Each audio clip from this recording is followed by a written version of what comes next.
අයිබෝවන් සුබ උදෑසනක්. ඔගලන්ට මතකද ඊයේ හවස අපි ගහපු මේ නිවුස් එක අර පොහොට්ටුවේ අලුත් ආසන සංවිධායක ගැන. ඒ ගහපු නිවුස් එක හොඳටම පත්තු වෙලා ගිහිල්ලා. ඊයේ රෑම අපිට පණිවිඩයක් ආවා.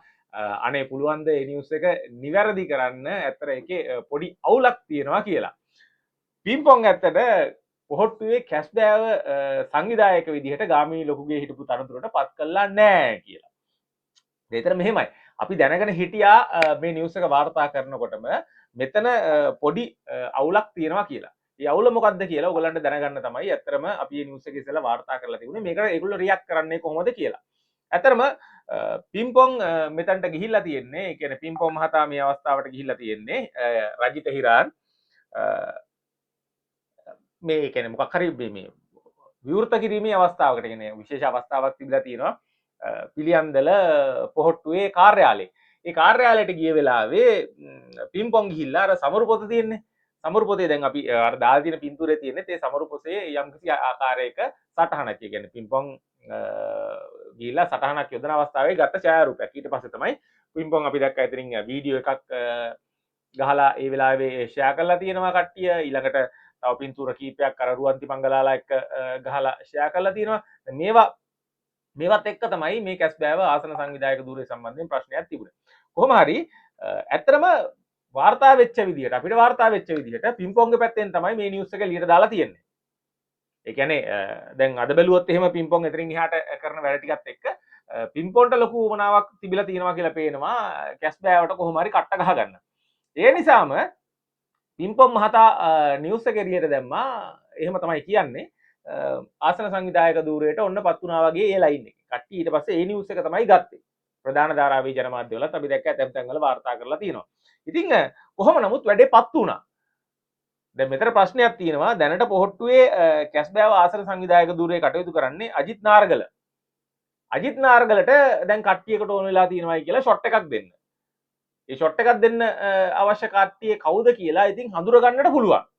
දැන් මේ වෙනකං මේ කියන විශේෂ වැදගත් තනතුරක්නේ මේ කියන්නේ කැස්බෑව කිව්වොත් එහෙම ශ්‍රී ලංකා නිදහස් පක්ෂයටද එක්සත් ජාතික පක්ෂයට දැන් පොහොට්ටුවරද මේක අතිශය ලොකු සහ ලොකු ආසනයක්. ඒ වගේම අතිශය වැදගත් ආසනයක්. ඉතින් මේ වගේ තැනක ඉන්නේ පොහොට්ටුවෙන් අජිත් නාරගල. අජිත් නාරගල වෙනුවට පිම්පොන් ගියා කියලා මේ තනතුරට පත් කරා කියලා මේ වගේ විශාල ජනමාධ්‍ය අවධානයක් යොමු වෙන නිවුස් එකක්. මොකද පිම්පොන් කියන්නේ ප්‍රහසන රංගන ශිල්පියෙක් කියන. ඔහුගේ වැදගත්කම හින්දා නෙමෙයි. ඔහු ප්‍රහසන රංගන ශිල්පියෙක්. හරි සරලව කිව්වොත් දේශපාලනිකව ජෝකර් කෙනෙක් නේ. දේශපාලනික ජෝකර් කෙනෙක් ගිහිල්ලා මේකට පත් කරා කිව්වම මිනිස්සු ඇත්තටම තරමක නාමයට ඒ තරම්ම ට්‍රැක්ද කියලා හිතන තරමටම මේක ප්‍රශ්න කරන්න පටන් ගත්තා. හැබැයි ඇත්තටම මේ නිවුස් එක එළියට යවන්න තිබිච්ච උවමනාව කාගේද? අපිට පේන විදිහට අජිත් නාරගලට සෑහෙන ෂොට් එකක් දෙන්නට කාට හරි ලොකු කට්ටියකට උමනාවක් තියෙනවා. මම දැක්ක දැන් අජිත් නාරගල ආරක්ෂා කරගන්නට සෝෂල් මීඩියා සෙට් එක පොහොට්ටුවේ වෙනම කැම්පේන් එකක් පටන් අරගෙන තියෙනවා. දැන් අජිත් නාරගල ඒකත් එක්කම පොහොට්ටුවෙන් විශේෂයෙන්ම සාගරකාරීව සම්ලා මේ ගැන වචනයක්වත් නැහැ. නෑ. අපි බලමු ඊළඟ ප්‍රෙස් එකේදී ප්‍රශ්න කරයිද කියලා. නමුත් මේ වෙනකන් දැන් පැය 24කට වැඩි ගත වෙලා කිසිම කෙනෙක් මේ සම්බන්ධයෙන් වචනයක් කියලා නැහැ. නිල වශයෙන් ප්‍රකාශයක් කළත් නැහැ. හරිනම් පක්ෂෙන්නේ කියන්න ඕනේ. මීඩියා වලින් මේව යනකොට එක එකනා එළියට දාපු නිවුස් මීඩියා වලින් ෂෙයා කරනකොට පක්ෂෙන් තමයි කියන්නට ඕනේ. නෑ එහෙම එකක් නෑ. මේ නිල වශයෙන් පත් කරපු කෙනෙක් ඉන්නවා වගේ. නමුත් මේ වෙනකන් අජිත් නාරගලව ආරක්ෂා කරගන්නට අපිට පක්ෂ සංවිධායක කෙනෙක් ඉන්නවා. පිම්පොංග පත් කරේ නෑ කියන්නට කිසිදු ආකාරයක සාගරකාරීව සම්ලා මැදිහත් වීමක් සිද්ධ කළා නෑ. අපි දන්නේ නෑ මේව පබ්ලිෂ් වුණායින් පස්සේ එහෙම කරයිද කියලා. දැන් ඒ වෙනුවට අජිත් නාරගල පක්ෂ වෙනුවට ඔන්න කැස්බෑව සංවිධායකයා පොහොට්ටුවේ එළියට ඇවිල්ලා මෙන්න මෙහෙම දෙයක් කියනවා. අද දින ඒ කියන්නේ ඊයේ කැස්බෑව ශ්‍රී ලංකා පොදු ජන පෙරමුණේ ලෝටස් ඔෆිස් කාර්යාලයේ පක්ෂ මහ ලේකම් හිටපු පාර්ලිමේන්තු මන්ත්‍රී නීතිඥ සාගර කාර්යවසම් මහතාගේ ප්‍රධානත්වයෙන් විවෘත කළා. මේ උත්සවයට සහභාගී වූ සඳහා දේශපාලඥයන් මෙන්ම කලාකරුවන් සහ විද්වතුන් රැසක් සහභාගී වුණා. මෙහිදී අනෙක් කලාකරුවන් මෙන්ම රජිත හිරාන් මහතා කියන පිම්පොන්ද අමුත්තන්ගේ පොතේ සිය සටහන තබද්දී ලබාගත් ඡායාරූපයක් සමාජ මාධ්‍යවල සංසරණය වෙලා තිබුණා. ඉදිරි කැස්බෑව ආසන සංවිධායක ලෙස රජිත හිරාන් මහතා පිම්පොන් පත් කර ඇති බවට සාවද්‍ය ප්‍රවෘත්තියක් පළ වී තිබුණා. මේක සම්පූර්ණයෙන්ම ව්‍යාජ අසත්‍ය ප්‍රවෘත්තියක්. මෙවැනි ප්‍රවෘත්ති පළ කිරීම ගැන තමා අතිශයින් කනගාටු වෙන බවත් මේ ශ්‍රී ලංකා පොදු ජන පෙරමුණ සමග එකතු වන ශක්තිය ලබා දෙන කලාකරුවන් මෙන්ම ජනප්‍රිය පුද්ගලයන් අධෛර්යයට පත් කිරීමට ගන්නා ලද උත්සාහයක් විදිහට තමයි දකින්නයි කියලා අජිත් නාරගල කියනවා. මෙතන තියෙන ප්‍රශ්නේ මේකයි. ඇයි ඒක අජිත් නාරගලට කියන්න වෙන්නේ? ඒක සාගර කාර්යවසම්ට කියන්න පුළුවන්. ඒක නැත්ත ඇත්ත කතන්දරේ. මේක පැහැදිලිව පේන්නට තියෙනවා. දැන් කැස්බෑව සංවිධායක ධූරයට එක පැත්තකින් පිම්පොන් ඇහ ගහගෙන ඉන්නවා කියන එක සහ අනිත් පැත්තෙන් අජිත් නාරගලට ෂොට් එකක් දෙන්නට කිසියම් පිරිසකට උවමනාව තියෙනවායි කියලා. ඉතින් අර මුකුත්ම නැති තැන්වලට කොහොම හරි කට්ටිය එකතු කරලා දාලා තියෙනවා. දැන් ඒ දාපු සෙට් එක අතරේ විවිධාකාරයේ ප්‍රශ්න තියෙනවායි කියන එක තමයි මේ සිද්ධියෙන් පැහැදිලිව පේන්නට තියෙන්නේ.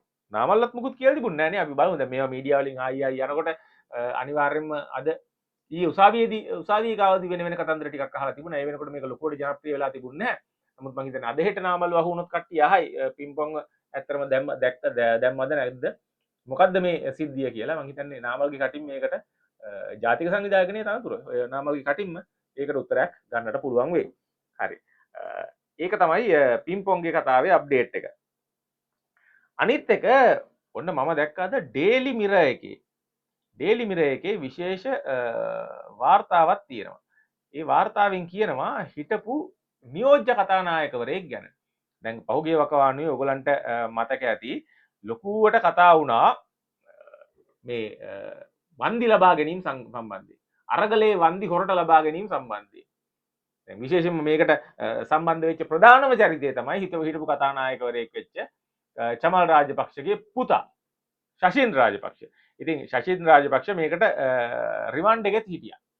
සෑහෙන කාලයක් මට මතක විදිහට දවස් 75ක් වගේ කාලයක් ඊට වැඩි මිසක් අඩු නෑ රිමාන්ඩ් එකෙත් හිටියා.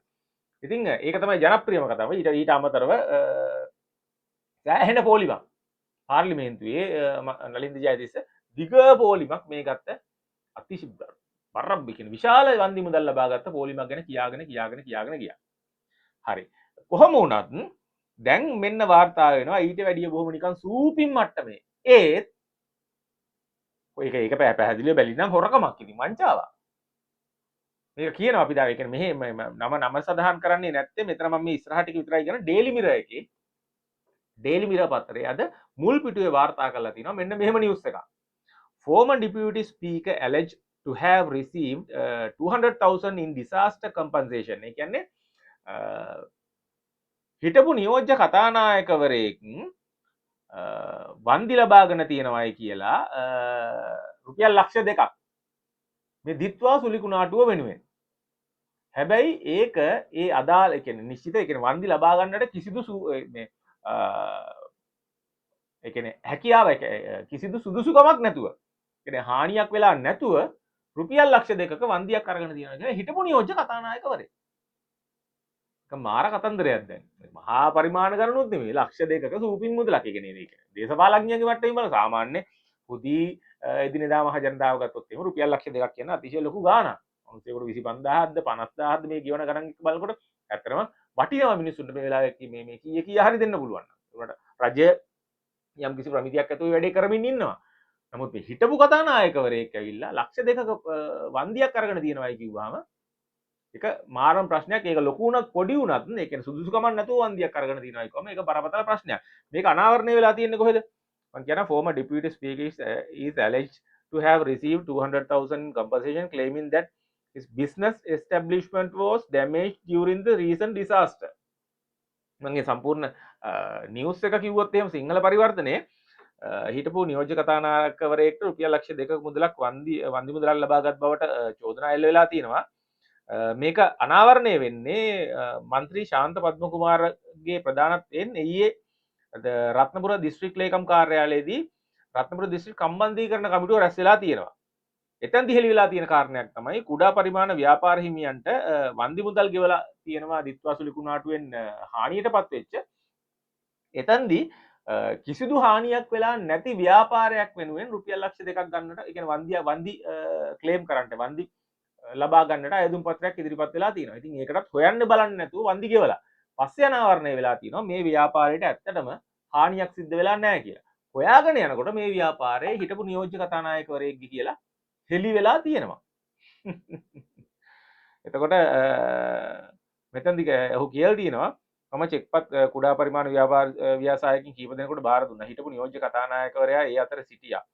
ඒක අපි ඉංග්‍රීසියෙන් කිව්වොත් I handed over checks to several small scale We know so former deputy speaker was among them.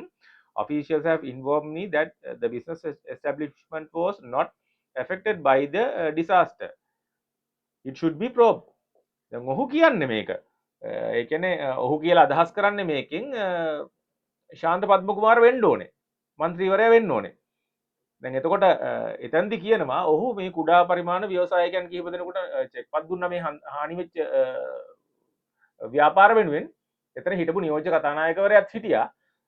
එතකොට ඔහුගේ ව්‍යාපාර ආයතනයට බලපෑමක් වෙලා නැහැ කියලා පස්සේ නිලධාරීන් මට දැනුම් දුන්නයි කියලා. ඒක විමර්ශනය කරන්න ඕනේ කියලා. බරපතල චෝදනාවක්. ලක්ෂ දෙකේ ප්‍රශ්න නෙමෙයි තියෙන්නේ. එහෙම පුළුවන්ද? මේ ශාන්ත පද්මකුමාර මතක ඇතිනේ පහුගිය දවස්වල අර ගංජා පැල කේස් එකට ගංජා පැල දෙකේ කේස් එකට ලොකු කතාවක් ගිය മന്ത്രിවරයා මාලිමාවේ දැන් ඔහු තමයි මේ සම්බන්ධීකරණ කමිටුවේ මේ තොරතුරු අනාවරණය කරන්නේ. දැන් ඩේලි මිරර් එකේ page 1 news එකකුත් ගහලා තියෙනවා. දැන් මේක අපිත් කිව්වා. අනිවාර්යයෙන්ම මේ ගැන හොයන්නට ඕනේ. මේ තරම් ඒ කියන්නේ ඒක ඇත්තටම මේ කියන විදිහට සිද්ධ වෙලා නම් ඒක බරපතල මූල්‍ය වංචාවක්. මං හිතන්නේ පළවෙනි වතාවට තමයි.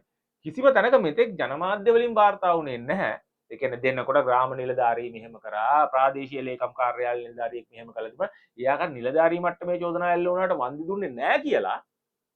නැත්නම් වන්දි දෙනකොට ප්‍රමාද කරා කියලා අර සමහරු කියලා ගහලක් තිබ්බනේ සමහර ග්‍රාම නිලධාරීන්ට. ඒ ඇරෙන්න මේ විදියට හොරට වන්දි ලබා ගත්තයි කියලා කිසිම තැනක කිසිම මිනිස්සෙකුට චෝදනාවක් එල්ල වෙලා තියෙනවා මීඩියා වලින් අපි නම් දැක්කේ නැහැ. හැබැයි පළවෙනි වතාවට ඔන්න එළියට ඇවිල්ලා තියෙනවා හිටපු නියෝජ්‍ය කතානායකවරයෙක් වංචනික විදිහට මේ ආධාර මුදල් වන්දි මුදල් ලබාගෙන තියෙන එක චෝදනාව කරන්නේ ආණ්ඩු පක්ෂයේ മന്ത്രിවරයෙක්. මම හිතන්නේ අනිවාර්යයෙන් මේ සම්බන්ධයෙන් පැහැදිලි කිරීමක් තියෙන්නට ඕනේ. අපි නම කියන්නේ නැහැ. මේක මුල් පිටුවේ නම සඳහන් කරලා නැති හින්දා අපි නම කියන්නේ නැහැ. නමුත් අදාළ කෙනා මේ සම්බන්ධයෙන් පැහැදිලි කිරීමක් කරයි කියලා අපි බලාපොරොත්තු වෙනවා. ඒ වගේම මේක සම්බන්ධයෙන් වහා විමර්ශනයක් කරන්න ඕනේ කියලාත් මම හිතන්නේ අපි අදාළ පුද්ගලයාට මතක් කරනවා. හරි. අනිත් කාරණේ තමයි කුඩු ගහන රියදුරෙක් ඇල්ලුවොත් රුපියල් 10000ක් දෙනවලු තෑග්ගක් පොලිස් නිලධාරීන්ට. කවුද මේක කියන්නේ? මේක කියන්නේ රථවාහන පාලන හා මාර්ග ආරක්ෂක දිසාව භාර නියෝජ්‍ය පොලිස්පති WPJ සේනාධීර අද රජයේ පුවත්පතක් වෙච්ච දිනමින තමයි වාර්තා කරලා තියෙන්නේ. විෂමද්‍රව්‍ය කියන්නේ මේක කියන්නේ පැහැදිලිවම කුඩු ගහලා අහු වුණොත් එහෙම අහු වෙන රියදුරේ දැන් මේ දවස්වල ලොකු කතාවක් යනවනේ මද්‍රව්‍ය පාවිච්චි කරලාද නැද්ද? අර ඒක ඩ්‍රයිවර් කෙනෙක්ගේ ප්‍රශ්නයක් කියන්නේ සති දෙකක ටෙස්ට් එකක් කරලා අහු වුණා මිනිහා පරසක් වල ගහලා කියනවා මං අරක්කු සිගරට් බොන මිනිහෙන් නෙමෙයි කියලා. ඔය දැන් ඒ කතන්දරත් එක දැන් දිගටම අල්ලනවා.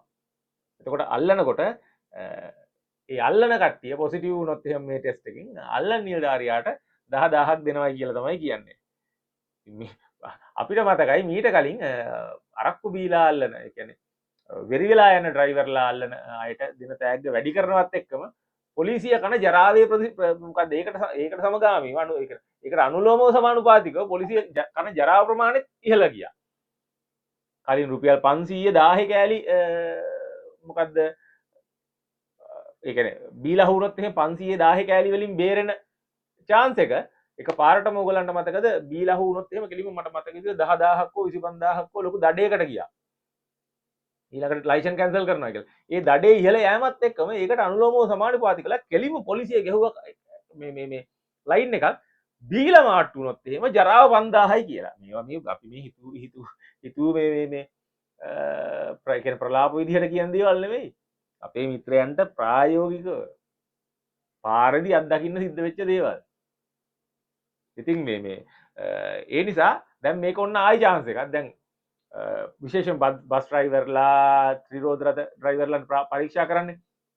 ඔන්න දැන් කුඩු ගහනවයි කියලා දැන් ඇල්ලුවොත් එහෙම හෙරොයින් ගංජා කොකේන් ඕන දෙයක් අයිස් ගහලා ඉන්නවයි කියලා චෙක් කරන්න ඇල්ලුවොත් එහෙම අපි දැන් මෙච්චර කල් ඒකට කියලා වෙනම ඇල්ලුවේ නැහැ. දැන් පොලිසියේ මේකට අනුලෝමව සමානුපාතිකව ජරාවේ කන ජරාවේ අපි කෙලින්ම කියනවා තාමත් පොලිස් දෙපාර්තමේන්තුව තමයි බරපතල ආකාරයෙන් මේ ජරාව කියන එක සම්බන්ධයෙන් හං අඩු ගහලා තියෙන මේ චෝදනාවට ලක් වෙන්නේ. ඉතින් ගිය අවුරුද්දේ තල්ලස් වලට අහු වෙච්ච වැඩිකාරයෝ වෙච්ච බරපතල ගානකට නඩු පැවරිච්ච බරපතල ගානක් මේකෙම ඒ කියන්නේ පොලිසියම තමයි. ඉතින් අපි බලමු මේකත් අනුලෝමව සමානුපාතිකව ජරාවේ ප්‍රමාණයත් ප්‍රතිශතයත් ඉහළ යයිද කියලා. ඔය කාරණා ටික තමයි මම දැනට තෝරගත්තේ. අපි එහෙනම් හවස් වරුවේ මුණ ගැහෙමු. අද දවසේ දවල් දවසේ අප්ඩේට් වෙන තොරතුරුත් එක්ක. දැනට ගිහලා එන්නම්. අපිව subscribe කරලා තියාගන්න. අදහසක් තියෙනවා නම් comment එකක් දාගෙන යන්න. ආයුබෝවන්. ජය වේවා.